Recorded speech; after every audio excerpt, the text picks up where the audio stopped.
ये वीडियो उनके लिए है जो मोक्ष पाना चाहते हैं, जो मुक्ति पाना चाहते हैं, जो ईश्वर को पाना चाहते हैं। ईश्वर का ज्ञान, ईश्वर का आभास हमें ज्ञान से होता है। ज्ञान से हम ईश्वर को जानते हैं और वैराग्य से हम ईश्वर को पाते हैं। बिना ज्ञान के हम ईश्वर को नहीं जान पाएंगे और बिना वैराग्य के हम ईश्वर को पा नहीं पाएंगे।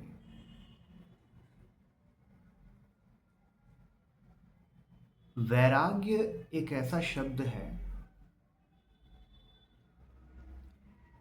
जिसके बिना ईश्वर नहीं मिलते, क्योंकि ईश्वर उन्हीं को मिलते हैं जिनको ईश्वर के अलावा और कुछ नहीं चाहिए होता है।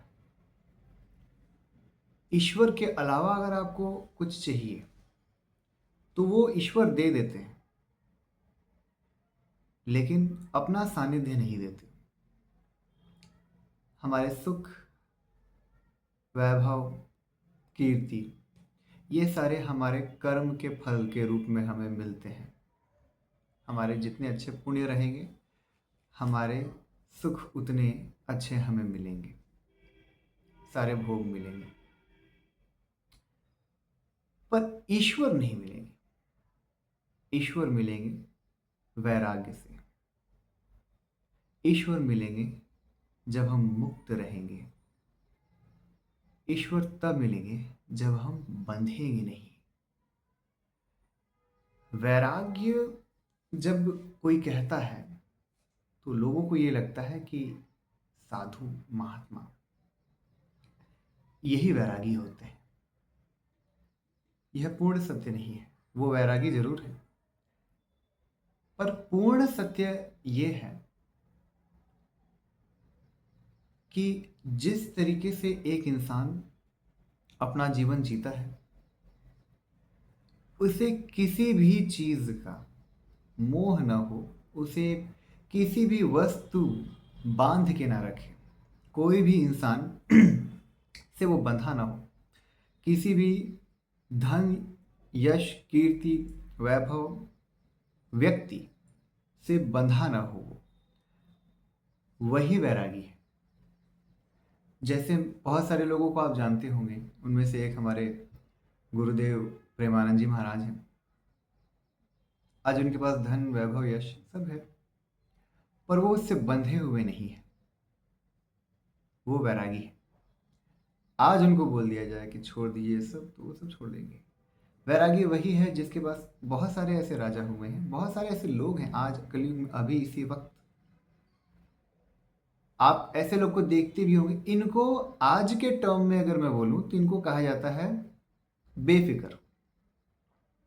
जिसको किसी चीज की फिक्र ना हो, उसके पास वो है तो भी ठीक, उसको हटा भी दो, उसे छीन भी लो तो भी उसे कोई फर्क नहीं पड़ता। यही रियल वैराग्य है, यही रियल वैराग्य है। जब आप चीजों से मुक्त रहते हैं, लोगों से मुक्त रहते हैं, तो आप ईश्वर को जब आप भजते हैं, ईश्वर के पास आप जाने की कोशिश करते हैं, तो ईश्वर आपको मिलते हैं फिर। लेकिन बिना वैराग्य के ईश्वर हमें नहीं मिलेंगे। इसलिए अगर हम भगवान को पाना चाह रहे हैं, अगर हम नाम जप करते हैं, अगर हम किसी भी कार्य से ईश्वर को रिझाना चाह रहे हैं, उनको पाना चाह रहे हैं, और अगर सच में पाना चाह रहे हैं, तो आपको वैरागी होना पड़ेगा। अगर वैरागी नहीं है तो आप बंधे हैं, चीजों से बंधे हैं। आपका मन वहीं लगेगा, धन में लगेगा, व्यक्ति में लगेगा, यश अपयश न मिल जाए कहीं, इसमें लगेगा, हर उस चीज में लगेगा जो कि भौतिक है। एक गरीब इंसान के पास अगर थोड़ा पैसा आ जाए तो वो उसको पकड़ के रखता है कि कहीं छूट ना जाए। मेहनत से मिला है, पता नहीं थोड़ा सा किस्मत बढ़िया हो गया कि मिल गया, तो उसे पकड़ के रखता है। तो वहां पे वो मुक्त नहीं है, वो तो बंधा है। एक अमीर इंसान, उसके पास ईश्वर की दी हुई सारी संपत्ति है। जब वो दुनिया को देखता है तो उसे लगता है वो कितना भाग्यशाली है, उसके पास सब कुछ है। तो वो उसे पकड़ के रखता है। उसका मन वैरागी नहीं है, उसका मन विषयों को पकड़ के रखा है। जब हम विषयों को पकड़ के रखते हैं तो हमें ईश्वर किसी जन्म में नहीं मिलेंगे। हम कितना भी नाम जप कर ले, हम कुछ भी कर ले, हमें ईश्वर नहीं मिलने वाले हैं। ना ही हमें हमारा हमारा चित्त जो है वो ईश्वर की तरफ जाएगा। जब तक हम वैरागी नहीं हो जाएंगे तब तक हमारा चित्त, मन, हमारी आत्मा ईश्वर की तरफ नहीं जाएगी। इसलिए ईश्वर को पाने के लिए सबसे पहले तो ज्ञान की जरूरत है। गीता पढ़ के, आध्यात्मिक पुस्तक पढ़ के हमें सबसे पहले ज्ञान लेना चाहिए। और ज्ञान मिल जाए तो हमें अपने आप को वैरागी बनाना चाहिए। हर परिस्थिति में समता, हर परिस्थिति में, हर एक चीज। परिस्थिति क्या है? परिस्थिति हमारे कर्मों के फल हैं। तो जब हम उन कर्मों के फल को, एक इंसान जब अमीर रहता है तो वो अपने भाग्य पे बहुत ही खुश होता है कि वाह कितने अच्छे कर्म किए थे मैंने, मुझे ये मिला। पर वही अगर उसके साथ जब कुछ गलत होता है या दुख आता है तो फिर वो परेशान रहता है, उसको नहीं चाहता ये दुख। वो इस बात को एक्सेप्ट ही नहीं करता कि अब आपके अच्छे कर्मों के फल मिले हैं तो बुरे कर्मों के भी तो मिलेंगे ही। इसमें ही वो बंधा रहता है, इसमें ही ये घूमता रहता है। हम हमारा चित्त जब वैरागी नहीं होता तो हम किसी भी एज में चले जाएं, हम बंधे ही रहेंगे। मैं ऐसे बहुत लोग को जानता हूं जो कि बहुत एज में हैं, पर अभी भी उनका मन बंधा है, मुक्त नहीं है। तो अगर वो नाम जब भी करेंगे तो उनको चिंता रहेगी, चीज़ों की चिंता रहेगी कि ये कैसे होगा, ये ठीक कैसे होगा, वो कैसे होगा, या फिर ये चीज़ें। आप, इसका मतलब ये है कि विषयों में आप बंधे हैं। जब तक मुक्त नहीं होंगे तब तक मुक्ति नहीं मिलेगी। मुक्ति मिलने के लिए मुक्त होना आवश्यक है। और मुक्त हम तब होते हैं जब हम किसी भी चीज से बंधे ना हो। जीवन हमें नॉर्मल इंसान की तरह ही जीना है जैसा हर एक इंसान जी रहा है। हमें साधु बनने की आवश्यकता नहीं है। सबसे कठिन लेकिन सबसे उत्तम जो जीवन है वो एक एक ऐसे इंसान का होता है जो अपने परिवार में रहता है और परिवार को देखते हुए भी वो वैरागी का जीवन जी के ईश्वर को पाता है। ये सबसे कठिन है और सबसे उत्तम भी है, क्योंकि अगर हम साधु बन गए तो हमने तो अपने आप को वैसे ही काट लिया हर चीज़ों से। तो फिर ईश्वर में मन लगाना तो बहुत आसान है। हम तो कुछ पाने के पीछे जाएंगे ही नहीं, हमें तो सिर्फ एक ही लक्ष्य रहेगा हमारा। लेकिन बहुत सारे ऐसे गृहस्थ भी हैं जो गृहस्थ में रह के भी बैरागी ही हैं, क्योंकि उनका मन वैरागी है, उनका मन बैरागी है। उनसे कुछ भी छीन लो कोई फर्क नहीं पड़ने वाला, उनको कुछ भी दे दो कोई फर्क नहीं पड़ने वाला। ऐसे को ही ईश्वर मिलते हैं, सिर्फ मुक्त को ही मुक्ति मिलती है। और इसका कोई भी उम्र नहीं है। अगर हम ये सोचेंगे कि हम मुक्ति या और इसकी इसकी तरफ हम एक समय बाद जाएंगे तो ऐसा कभी नहीं होता है। हमारी आदत जो होती है, हम उस आदत के अनुसार ही इच्छा रखते हैं, हमारा मन बन जाता है। अगर हमने जीवन भर विषयों के पीछे ही हम गए हैं तो हम अंतिम समय भी विषयों, क्योंकि अंतिम समय में तो हमारे पास विषय होंगे लेकिन हम उसे भोग नहीं पाएंगे, तब तो हम और चिंतित रहेंगे। चिंता तब नहीं है जब हमारे पास पैसा नहीं था, चिंता तब है जब पैसा है लेकिन उसे भोग नहीं पा रहे। इसलिए विषयों में जितना भी डूबेंगे वो कभी खत्म नहीं होगी। मुक्त रहेंगे तो नाम जप में भी आनंद आएगा और तब ईश्वर का सानिध्य मिलेगा। और जब ईश्वर आपके साथ रहेंगे तो आपको फील होगा कि हाँ, आपके साथ ईश्वर है, बिल्कुल फील होगा। लेकिन सिर्फ मुक्त को ही फील होगा। बंधा है तो वो तो बंधा ही इसलिए है क्योंकि वो भोगना चाह रहा है, वो विषयों को भोगना चाह रहा है, इसलिए तो बंधा है। उसका मन, उसकी आत्मा विषयों को भोगना चाह रही है। तो कई जन्म लग जाएंगे भोग के। जब हम जब कुंडली देखते हैं तो कुंडली में जिस जिस भाव में केतु बैठा रहता है वो ये बताता है कि इस भाव में आपने इस भाव की चीजों को भोग लिया है, तो वहां पे वो वैरागी बना देता है, उस चीज के लिए वैरागी बना देता है।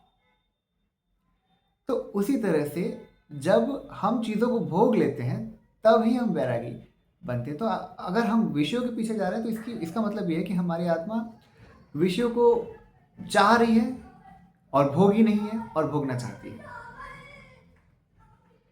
लेकिन जब हम विषयों से अपने मन को हटा लेते हैं और अगर विषयों को भोग भी रहे हैं तो भी उसमें लिप्त नहीं है, ये सबसे इंपॉर्टेंट है। विषयों को भोगते समय भी उसमें लिप्त ना रहना। अगर हम चीजों को भोग रहे हैं लेकिन उसमें लिप्त नहीं है, उससे बंधे नहीं हैं, तो हम वैरागी हैं। जैसे श्री कृष्ण, जैसे श्री राम, जैसे बुद्ध, जैसे महावीर जी, जैसे प्रेमानंद जी। आज के कलयुग में अभी की बात करूं मैं तो जैसे बहुत सारे अच्छे अच्छे हमारे साधु संत हैं, और बहुत सारे ऐसे गृहस्थ भी होंगे जिन्हें हम जानते तक नहीं हैं, लेकिन वो वैरागी हैं।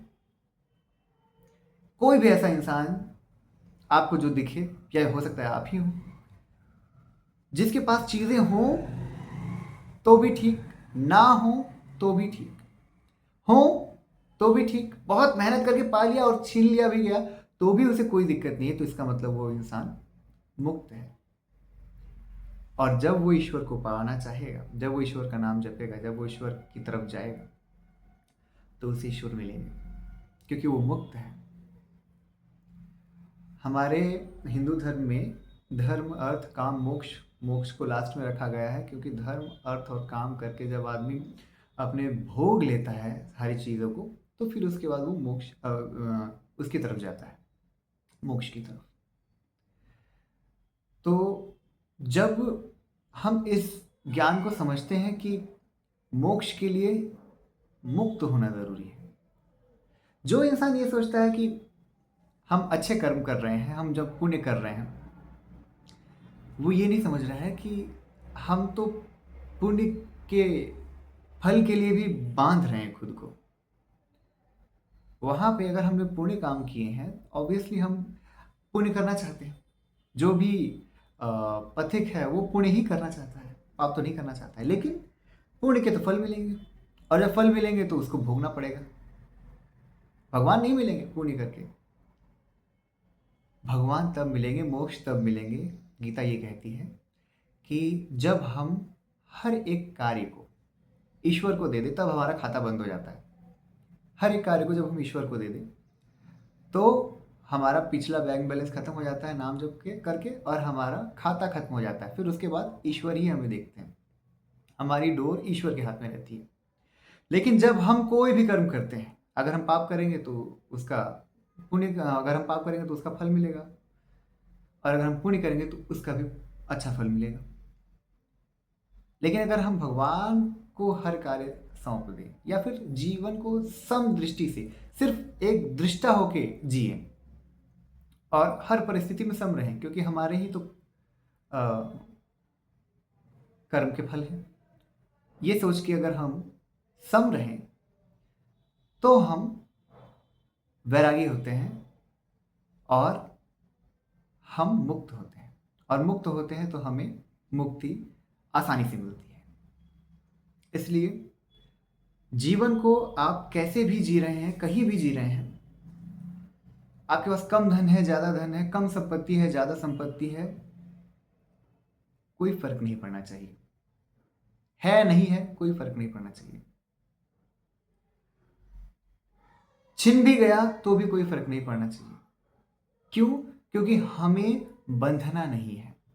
अगर हम ये समझ लिए कि हमें किसी भी व्यक्ति, किसी भी चीज़ से बंधना नहीं है, क्योंकि यही तो सत्य है। प्रकृति और चेंज, चेंज ही सत्य है, आज आपके पास है कल नहीं होगा। इस सत्य को अगर जान के अगर हम मुक्त होते हैं तो हम मोक्ष की राह पर चलते हैं, और मोक्ष की राह पर चलेंगे तो हमें ईश्वर मिलेंगे। वो आत्मा, वो परमात्मा जिससे हमारी आत्मा निकली है और एक एक जर्नी पे आई है, वो वापस उसमें ही जाएगी। तो इसलिए जीवन जिए अपना, और अच्छे से जिए, हर एक कार्य को करके जिए, लेकिन मुक्त होके जिए। मुक्त होके नाम जप करके अपने कर्म को भगवान को देके जिए। सबसे पहले आनंद की अनुभूति होगी, और अगर आप करते हैं ये ऐसा मुक्त होके कार्य, तो आपको आनंद होता होगा और अंत में मोक्ष मिलेगा। जय श्री कृष्ण।